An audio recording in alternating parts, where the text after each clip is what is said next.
Bienvenidos a un nuevo episodio de Micromundos. Mi nombre es Martín Pitón. Si es la primera vez que estás por acá, te cuento que este es un podcast que intenta analizar todas las semanas la complicada, intrincada y cruel política argentina. Somos un podcast de actualidad y por supuesto esta semana en este episodio vamos a estar analizando el Staff Level Agreement, así se llama, el acuerdo que alcanzó la Argentina con el Fondo Monetario Internacional. Hasta en realidad, para ser más concretos, más exactos, deberíamos decir que es un preacuerdo porque todavía tiene que ser aprobado por el board del Fondo Monetario Internacional, cosa que va a suceder cuando terminen sus vacaciones. Bueno, de esto básicamente vamos a estar hablando a lo largo de todo este episodio de Micromundos, y justamente para analizar con más detalle todo esto, entrevistamos a Claudio Loser, que durante un buen tiempo fue funcionario para el hemisferio occidental del Fondo Monetario Internacional, y bueno, y con él discutimos un poco acerca de qué significa este acuerdo y cómo sigue la relación entre el fondo y la Argentina, que siempre es una relación de amor-odio. Depende del gobierno, depende del presidente, depende de la ideología. Siempre tenemos esta relación de amor-odio. Por eso el título del episodio de hoy. Ahora, las voces de la semana. Básicamente lo que se define es un programa de objetivos y metas, de acumulación de reserva, de equilibrio en las cuentas públicas. No es que hay que entregar absolutamente nada, sino que lo que se define es un programa de cómo llevar adelante cuentas públicas, acumulación de reserva. Que voy a ser el presidente que derrote a la inflación, que voy a defender el salario. Bajo un acuerdo con el Fondo Monetario que nos blinde en dólares, nosotros vamos a abrir el cepo lo antes posible. Pero están hablando con el fondo para el fondo les dé dólares. No, todavía no, todavía no estamos hablando porque hoy hay otro gobierno. Nosotros creemos que con un plan serio como el que estamos planteando, con horizonte de largo plazo, con ley de protección de inversiones, con simplificación normativa, con un horizonte impositivo razonable que le permita a todos trabajar, con reforma laboral, como estamos planteando, vamos a obtener dólares del Fondo Monetario. ¿Cómo vas a repetir el blindaje de la época de la Rúa? ¿Cómo terminó de la Rúa después del blindaje? Te lo mencionaron ayer. Bueno, pero está bien, pues yo no coincido, déjame decirlo. Yo no coincido volver a hacer un blindaje como hizo la Rúa, no coincido. No coincido, ¿qué vamos a ir a pedirle otro préstamo más al Fondo Monetario? Esas son las soluciones. Seamos realistas. Cuando te quieren hacer creer que Argentina está en crisis. Argentina estuvo en crisis en el 2001, ¿no? Cuando gobernaba la Alianza, cuando gobernaba Patricia Bullrich, y ahí todos veíamos la Argentina en crisis, ¿no? Digo, el trueque, las ollas populares. Estamos en crisis. La reapertura. ¿Vos decís que la Argentina hoy no está en crisis económica? Yo digo hoy que la Argentina tiene inflación y tiene un problema con el dólar. Yo reconozco que en mi gobierno me ha pasado de todo, solo falta que lleguen los marcianos, después ya me pasó de todo.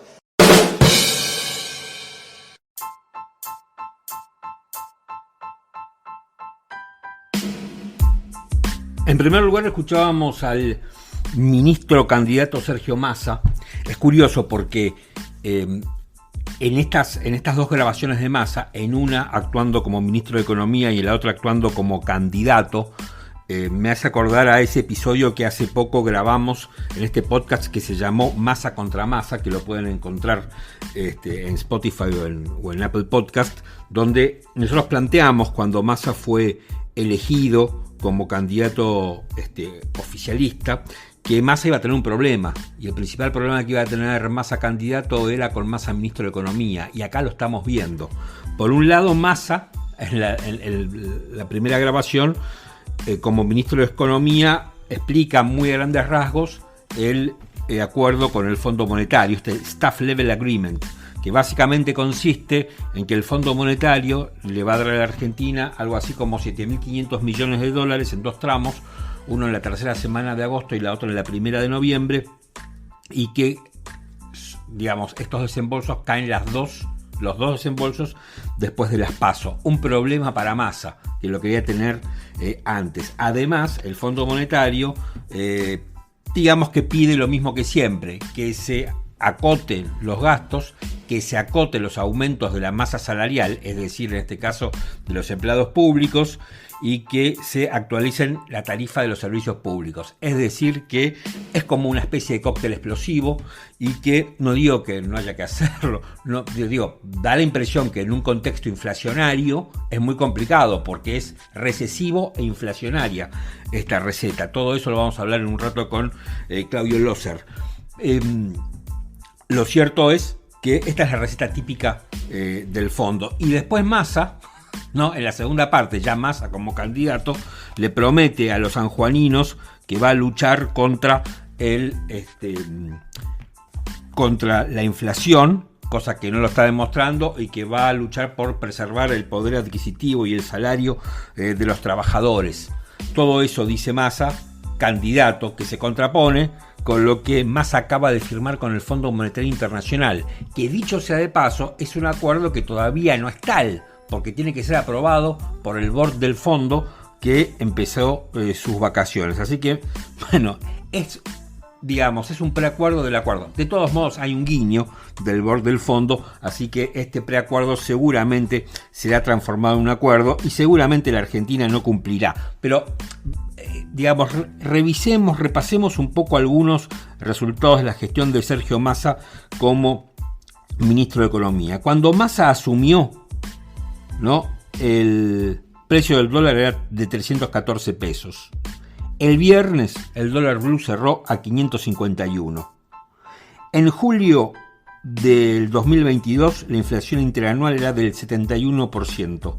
En junio del 2023 la inflación interanual era del 120%. En julio del 2022 las reservas del Banco Central eran de 5.000 millones de dólares. Bueno, ahora en realidad mucho no se sabe de las verdaderas de las verdaderas reservas del fondo. Algunos dicen que las reservas del Banco Central son de 7.800 millones negativos.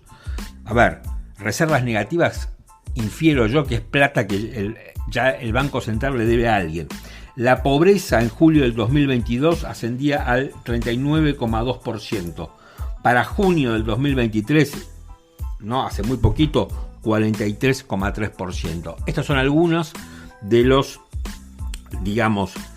las cifras que revelan la performance de Sergio Massa como ministro de Economía, que se contrapone con ese Massa gritando en tono de campaña, que no tiene nada que ver el Massa candidato con el Massa ministro de Economía. Después aparece la señora Patricia Bullrich, ¿no?, que ha generado una polémica enorme a lo largo de esta semana que acaba de concluir, después de hablar que iba a levantar el cepo pidiéndole más plata al Fondo Monetario Internacional y que iba a formar una especie de blindaje. Para mí, se armó un escándalo con lo más superfluo de la declaración de Patricia Bullrich, que es la del blindaje, una palabra temida porque obviamente nos hace pensar en lo que fue el fracaso de Fernando de la Rúa. Eso es lo que después, en el audio siguiente, le enrostra el propio Horacio Rodríguez Larreta, el adversario de Patricia Bullrich. Pero bueno, el problema para mí no es que Patricia Bullrich utilice la palabra blindaje, es que la propuesta que tiene es muy poco seria, es muy inconsistente. Digamos, esta señora no entiende nada de economía. A ver, ¿cómo va a levantar el cepo pidiéndole más plata al Fondo Monetario, a quien ya le demos un montón de plata? ¿Qué es lo digamos, y que ni siquiera cumplimos con los acuerdos que firmamos con el Fondo Monetario? Porque nadie va a pensar que este acuerdo que acaba de firmar Massa lo vamos a cumplir. Obviamente no. Y esta señora, que todavía no habló con el fondo, o sea, todavía no sabe qué le va a decir el fondo ni qué le va a entregar ella, lo dice en este tramo. Digamos, es de una liviandad tan grande la propuesta. El escándalo fue por la palabra blindaje o blindar. Ese fue el escándalo que se armó. Que se armaron los medios, que la tomó Horacio Rodríguez Larreta, que la tomó la oposición. Pero en rigor de verdad, ese no es el escándalo. El escándalo es que el mecanismo que quiere utilizar para levantar el cepo. Ese es el escándalo. O sea, pedir plata prestada para levantar el cepo. Y por eso me parece a mí que está bueno que recordemos cómo Mauricio Macri, que es muy parecido a lo que dice Bullrich, como Mauricio Macri anunciaba que la Argentina volvía a trabajar con el Fondo Monetario para obtener una línea preventiva financiera. Esto pasaba el 8 de mayo del 2018. Escucha, el dólar en ese momento, cuando Macri hacía el anuncio que la Argentina volvía al fondo, estaba 23 pesos con 20. Las condiciones mundiales están cada día más complejas y por varios factores. Están subiendo las tasas de interés, está subiendo el petróleo, se han devaluado las monedas de países emergentes, entre otras variables que nosotros no manejamos. El problema que tenemos es que somos de los países del mundo que más dependemos del financiamiento externo, producto del enorme gasto público que heredamos y que estamos ordenando. Frente a esta nueva situación y de manera preventiva, he decidido iniciar conversaciones con el Fondo Monetario Internacional para que nos otorgue una línea de apoyo financiero. Hace minutos hablé con Christine Lagarde, su directora, y nos confirmó que vamos a arrancar hoy mismo a trabajar en un acuerdo. Esto nos va a permitir fortalecer este programa de crecimiento y desarrollo, dándonos un mayor respaldo para enfrentar este nuevo escenario global y evitar crisis como las que hemos tenido en nuestra historia.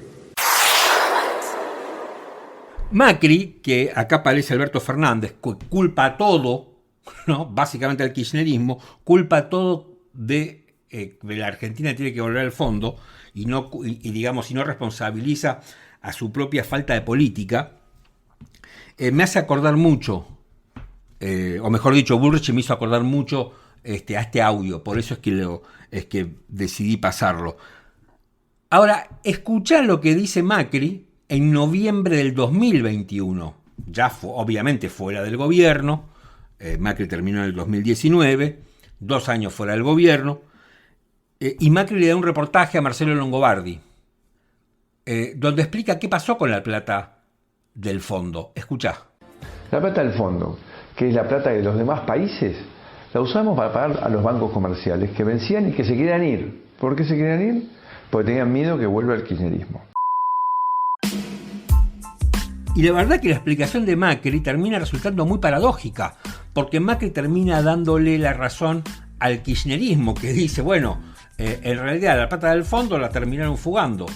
Es decir, que la plata que Macri fue a buscar al fondo y que por la cual la Argentina volvió al fondo, que era para, digamos, tratar de amortiguar los desequilibrios externos y lo que pasaba con la suba de un montón de cosas que afectaban a la Argentina y que el medio ambiente externo se había vuelto un poco hostil para la Argentina, Macri decía que iba a amortiguar eso recurriendo nuevamente al fondo. En realidad la plata no se usó para eso, sino que se usó para que los bancos se puedan ir. Un delirio increíble. Bueno, un delirio parecido a lo que está planteando Patricia Bullrich, que ahora quiere tomar plata con el fondo, con quien no habló, con quien no tiene ni siquiera un guiño, para levantar el cepo. Y la pregunta sería, si ya le debemos 40.000 millones de dólares al fondo, ¿cuánta plata piensa pedirle Patricia Bullrich al fondo para levantar el cepo? ¿Otro tanto? ¿Un poco menos? ¿Un poco más? ¿Hasta cuándo? Porque además no nos olvidemos que tenemos la deuda privada todavía que pagar. Así que, bueno, ahí la escuchabas, ¿no? Bullrich, Horacio Rodríguez Larreta.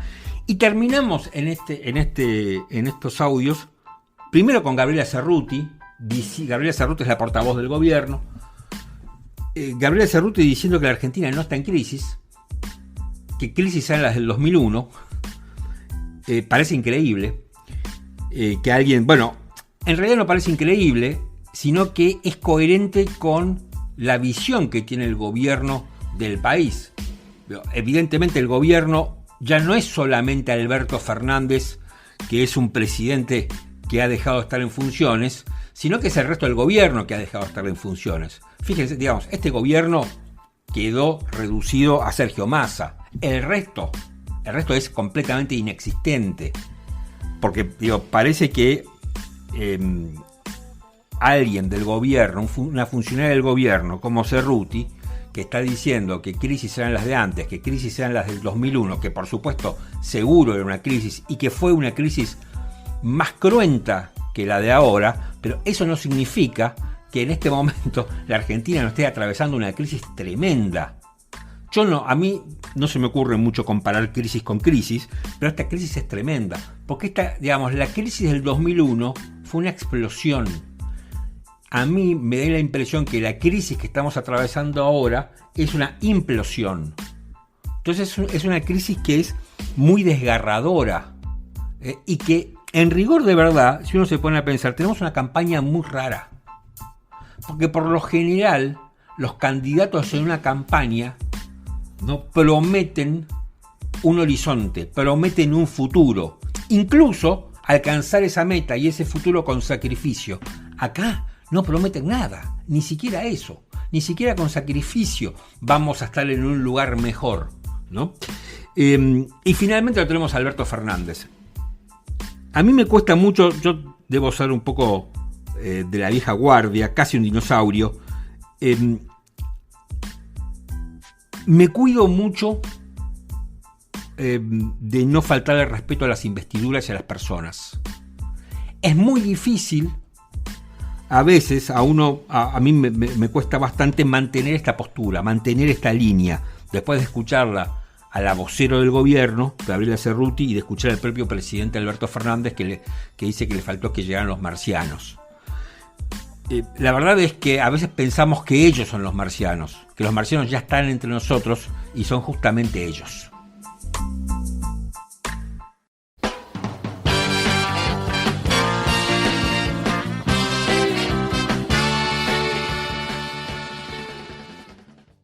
Estamos comunicados con Claudio Loser, ustedes ya lo conocen, creo que no hace falta mucha más presentación. Durante muchos años estuvo dentro de las filas del Fondo Monetario Internacional. Claudio, ¿cómo le va? Soy Martín Pitón. Muy buenas tardes, un gran gusto en estar con usted, Martín. Bueno, la primera pregunta es bastante obvia. La Argentina llegó a un acuerdo del tipo Staff Level Agreement, y mi primera pregunta más que obvia es, ¿esto en rigor de verdad es un acuerdo o es un preacuerdo que debe ser aprobado por el Comité Ejecutivo del Fondo? Yo voy a dar dos respuestas respecto de eso. Desde un punto de vista legal, claramente no es un acuerdo, solamente se convierte en un acuerdo cuando la Junta Directiva aprueba y recién en ese momento puede ponerse en vigor y se pueden entregar los fondos. Ahora, en la práctica, yo diría que en prácticamente todos los casos que yo he conocido, una vez que se anuncia este acuerdo a nivel de staff, es realmente una indicación muy fuerte de que esto ha sido ciertamente discutido y aprobado por la directora gerente y con indicaciones también a los miembros de la Junta en forma no oficial. Digamos que, para decirlo en argentino, hay un guiño de las autoridades del fondo para que se lleve a cabo este acuerdo. Yo diría que hay un guiño. Ciertamente, del lado del fondo, de la parte técnica, es más que un guiño, y por el otro lado es realmente es un guiño de que puede darse el truco. Está muy bien. Uno de los puntos que más se han mencionado, al menos en la prensa argentina, es que a través de este acuerdo la Argentina va a recibir algo así como 7.500 millones de dólares en dos tramos, en la tercera semana de agosto, si mal no recuerdo, y en la primera de noviembre. La primera pregunta que tengo para hacerles es, ¿este dinero es, se le otorga a la Argentina siempre y cuando cumpla determinadas condiciones? Yo creo, no, la parte de agosto es prácticamente en el momento de la aprobación, porque el gobierno tomó medidas en la parte cambiaria, o sea, uno tiene que hacer una investigación seria acerca de los elementos de la devaluación o todos estos movimientos, y por supuesto hay que ver la parte fiscal y monetaria, pero yo diría por ese lado ya no creo que haya más medidas, y para la de principios de noviembre sería fundamentalmente sin una visita, pero con cumplimiento de metas fiscales, monetarias y cambiarias. ¿Los pedidos o el programa del fondo se recrudece ahora con respecto a lo que había antes? ¿O en definitiva lo que está haciendo el fondo es, digamos, le pido a la Argentina algunas medidas de compromiso para, digamos, no darle todo lo que quiere, pero sí darle algo, y en rigor de verdad, la verdadera negociación es con el próximo gobierno? Esta fue una negociación bastante fuerte, bastante importante, y en ese sentido yo creo que ha sido algo como para poner a este gobierno en una posición de arreglar algo las cosas. Uh-huh. O sea, no es solamente, como se dice, pour la galería, no es solamente para impresionar. Yo creo que el fondo no ha pedido más de lo que había pedido antes a este mismo gobierno. En realidad, lo que el fondo le está diciendo es: tenemos una situación, ustedes tienen una situación difícil, incluso una situación electoral compleja, y le vamos a decir, no cumplieron con las metas que habíamos acordado, pero por lo menos pongan un poquito la casa en orden, si lo puedo poner de esa manera. Lo que le pide el fondo ahora, a ver, yo lo voy a tratar de resumir, seguramente algo me va a faltar o alguna... No, voy a tratar de resumir, a ver, a grandes rasgos lo que le pediría el fondo de la Argentina, que es que mantenga un déficit del 1,9% del PBI, que se cuide mucho en los gastos, que contenga la masa salarial. Eso me imagino que es que no haya tantos aumentos para los trabajadores del sector público, también que contenga las transferencias a las provincias y al mismo tiempo que haya aumentos de tarifas, tengo entendido. Mi pregunta sería, este esquema, así muy brutalmente como lo planteo, con alguna imprecisión seguro, ¿no es recesivo e inflacionario? Bueno, yo no creo que sea recesivo en sí mismo, porque la expansión que existía en la Argentina, de alguna manera, si lo puedo decir en términos coloquiales, se le acabó la cuerda. Y entonces, en realidad, la inflación es el reflejo de las políticas actuales. Yo diría que estas medidas pueden tener un impacto por una vez sobre los precios, y evidentemente hay gente que va a gastar menos, pero por el otro lado esto puede llevar a una cierta estabilización, porque hay que entender que hoy en día hay gente que gasta, pero hay gente que saca dinero constantemente de la Argentina, no por antipatriota, sino por preservar sus ahorros a todos niveles de ingreso, y eso puede pararse un poco, y en ese sentido no sería necesariamente algo recesivo. O sea, puede haber un impacto, pero yo no creo que el impacto sobre la economía sea peor de la situación de incertidumbre e inflación que existe en este momento. Claudio, en este momento en la Argentina hay dos rumores sobre cómo la Argentina va a afrontar los 2 vencimientos de la semana que viene, algo así por 3.300 millones de dólares, que por supuesto la Argentina no tiene la plata. Uno de esos rumores dice que la Argentina podría pedir unos créditos puente a organismos multilaterales de crédito, y con el respaldo del acuerdo con el fondo estarían garantizada la devolución de esos créditos. Y el otro rumor que hay es que la Argentina podría volver a pagar con yuanes. Dicen que dentro de los Estados Unidos esto genera un poco de preocupación, porque si el yuan se empieza a convertir en una moneda para poder pagar al Fondo Monetario, lo que va a terminar ocurriendo es que China sea considerado verdaderamente el prestamista de última instancia, papel que desde hace décadas tiene el fondo. ¿Usted cómo lo ve esto?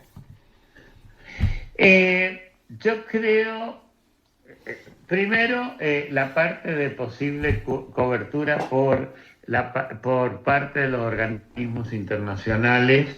Sí puede ser que el BIS, o sea, el Banco Internacional de lo que se llama BIS, Bank of International Settlements, o sea, banco un banco central internacional puede dar algo de dinero dado lo que ha pasado y eso se devuelve. Algunos dicen también que puede ser dinero de la CAF, el banco, el Banco Latinoamericano de Desarrollo, no a ser confundido con el Banco Interamericano. Exactamente. Y la otra, la de los chinos, yo creo que puede causar preocupación, pero pongámoslo de esta manera. China ya es, en el fondo, un acreedor muy importante, ¿sí? Porque la forma como funciona los préstamos del fondo es que le da derechos especiales de giro, digamos, a un país, y el país quiere obtener dólares o lo que sea, o euros, entonces le dice, bueno, voy a China, la China entonces le dice, bueno, dame derechos especiales de giro, yo te doy los yuanes se convierten, y entonces hay una posición acreedora muy importante. Entonces, si la Argentina paga en yuanes, de alguna manera eso reduce la deuda con la China. Es verdad que le da más importancia, pero desde un punto de vista operativo no es que está quebrando ningún tipo ningún tipo de regla que existe en el fondo. Es muy complicado esto y no es que yo lo entienda demasiado, pero es la forma como yo lo interpreto. O sea, no sería una cosa catastrófica en el sistema financiero internacional. En el comunicado del fondo, las razones que se dan un poco es que, bueno, la Argentina ha tenido verdaderamente serios problemas con la sequía y el daño económico que eso ha generado, pero también el fondo menciona que hubo desvío en varias políticas y varios objetivos con los que la Argentina se había comprometido. Digo, parece, digamos, un comunicado, ¿no? Una de cal y una de arena. ¿Quién tiene más responsabilidad en todo esto? Digamos, ¿cuánto verdaderamente impactó la sequía en la Argentina para no cumplir? ¿Y cuánto impactaron esos desvíos en las políticas y en las metas? Bueno, evidentemente la sequía tuvo un impacto muy importante en términos de actividad económica, en términos de recaudación fiscal, y eso es un elemento importante. Pero a mi juicio, las desviaciones en el sistema cambiario, en el gasto, en el nivel de subsidios que se dieron al consumo, todo eso es lo que llevó más a los desvíos. Yo no puedo dar números porque no los tengo, claro. Pero yo diría yo diría 2/3 culpa propia y 1/3 la sequía. Ahora, conociendo usted también al fondo y conociendo usted también a la Argentina y el comportamiento argentino con distintos gobiernos, no necesariamente de este, ¿qué cree que va a pasar? Porque, digamos, ahora anunciamos un acuerdo, viene plata y todo eso. Ahora, la Argentina, porque a mí a veces me da la impresión que la Argentina y el fondo firman acuerdos que los dos saben que no van a cumplir. Digamos, termina siendo eso. Esta vez es distinto, es lo mismo. En realidad, yo diría lo siguiente. Primero, algunos números antes de dar opiniones. La Argentina es el país latinoamericano, junto con Ecuador, en condiciones diferentes, que ha tenido más programas con el fondo desde el retorno de la democracia, digamos, en los últimos 40 años. ¿Sí? No importa el color del gobierno, a pesar de las declaraciones en contra que puede dar este gobierno. En ese sentido, sí, se considera que la Argentina es un deudor, un mal deudor serial. Yo creo que hubo un gran error en la cantidad que el fondo le prestó a la Argentina durante el gobierno anterior, el gobierno de Macri. Podrían haberse hecho las mismas cosas con menor cantidad de dinero, pero en este momento yo diría, sí, dicen, esto no se ve bien, no queremos que se desarme, no queremos que la Argentina caiga en atrasos, porque eso sería mucho peor. Así que digamos que es una percepción clara de que esto está manteniendo las cosas que no se desarmen del todo, pero no es la solución profunda que tiene que ser y que probablemente va a tener que hacer el próximo gobierno. Claudio, le hago la última pregunta que no tiene estrictamente que ver con el acuerdo. Esta semana, justamente antes que se firmara este acuerdo, se generó una gran polémica, más que todo a nivel político, cuando Patricia Bullrich dijo algo así que si ella llegaba a ganar las elecciones, iba a sacar el cepo, poniendo en práctica un blindaje que fue un poco confuso, pero que en definitiva lo que dijo es que lo iba a negociar con el fondo la posibilidad que el fondo diera dólares, independientemente de todo esto que estamos discutiendo, para poder levantar el cepo lo más rápido posible. ¿Eso es viable? ¿Es una posibilidad cierta? ¿Es realista frente a la cantidad de dinero que la Argentina le debe al fondo? Yo diría que como deudor, el deudor más grande del fondo, que es la Argentina, la posibilidad de que el fondo le dé algún dinero relevante, porque siempre se puede dar algo, relevante para salir del cepo, es ilusorio. Eso es la forma que yo lo digo. Ella puede pensar, o sea, con mucho respeto, ella puede pensar de que esto es una posibilidad. Yo creo que es importante sacar el cepo, que el cepo, más los tipos de cambio que existen en Argentina, son un desastre, pero que el fondo le financie eso es muy difícil, y que se lo financien otros también. Los chinos le pueden prestar a la Argentina porque porque tiene un programa con el fondo, porque los chinos tampoco quieren perder plata. Los europeos, los norteamericanos, todos van a tener mucho cuidado en prestar. Así que en términos muy breves, no es una solución que veo sea práctica o creíble. Perfecto. Claudio Lozar, muchísimas gracias por haberme atendido por estos minutos. No, un placer haber podido conversar nuevamente. Le mando un abrazo.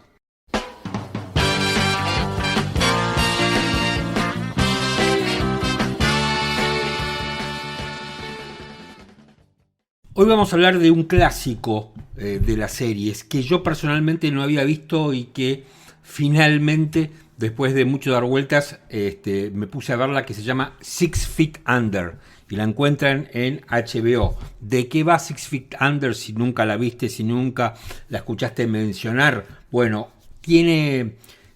narra la vida cotidiana de una familia que tiene una funeraria ahí en Los Ángeles, que se llama Fisher & Sons. Y la serie, aborda lo que es ser en definitiva, un funebrero.